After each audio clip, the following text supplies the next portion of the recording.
ده حاجه حلوه قوي. سقف عالي، الحاجات بتاع الزمان الجميله. انت جاي تشتري الشقه يا ابراهيم؟ مفيش حد هنا ولا ايه؟ مطبخ ستايل. ايوه كده. لا ده شغل عليه قوي قوي. الشقه الطويله العريضه دي عايش فيها بطولك فرداني. كله عاوز يبقى بالفلق. يا جدع ما تخمسش في وشي، احسد مالي. وانت جاي في نص الليل عايز مني ايه؟ عاوز ايه؟ كل خير. انا حاسس ان احنا بقينا اخوات. لما اتزنق في مصلحه يبقى قله الاصل على الكيف لو رحت لحد غيرك.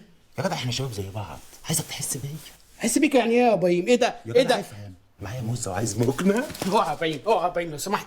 لحد كده كفايه قوي. في ايه يا جدع؟ ايه اللي فيه ايه؟ لازم تفهم البيت ده اطهى واشرب بيت في مصر الجديده كلها. يا جدع مراتي ضاربين ورق عرفي. اشوف العقد العرفي لو تقاومت. انت مش بتصدقني يا؟ انت مصدقك يا ابراهيم؟ انا بطمن على العقد اللي يكون ضاع. المهم بقى يا معلم، الموضوع ده يفضل في السكرته، يعني منار اختي ما تعرفش عنه حاجه. حاضر يا ابراهيم. لو منار عرفت سمعتي. سمعتك. سمعتي. حاضر يا ابراهيم. اتفقنا؟ اؤمر بتقفل دي بس. صباح يا صباح. عليك يا ابراهيم.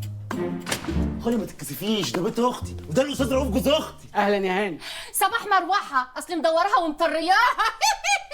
اوضه النوم جوه، في سرير بمله. اخيرا هنمدد. يلا روف، إيه؟ اعمل الصح. اللي هو ايه الصح يا ابراهيم؟ ازازتين بيره مشبرين، حتتين لحمه مشويين، سيجارتين ملفوفين. يلا روف. معلش يا ابراهيم، المكونات اللي انت طالبها ما بقاش بيت اختك، بقى بيت ضعاها.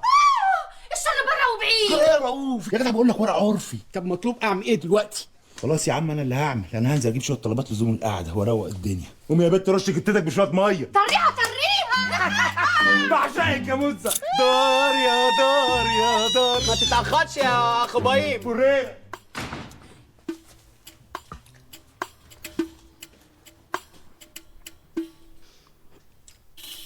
هو حضرتك بتشتغلي ايه؟ يا دار قولي لي يا دار، راحوا فين حبايبي الدار؟ فين في ايه يا حضرتك؟ تشتغلي ايه؟ سوسك.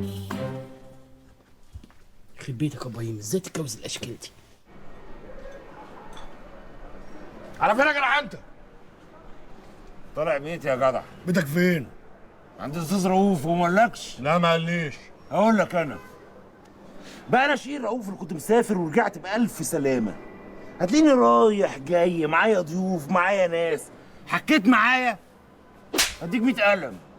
اوعى على ايه؟ عن اذنك.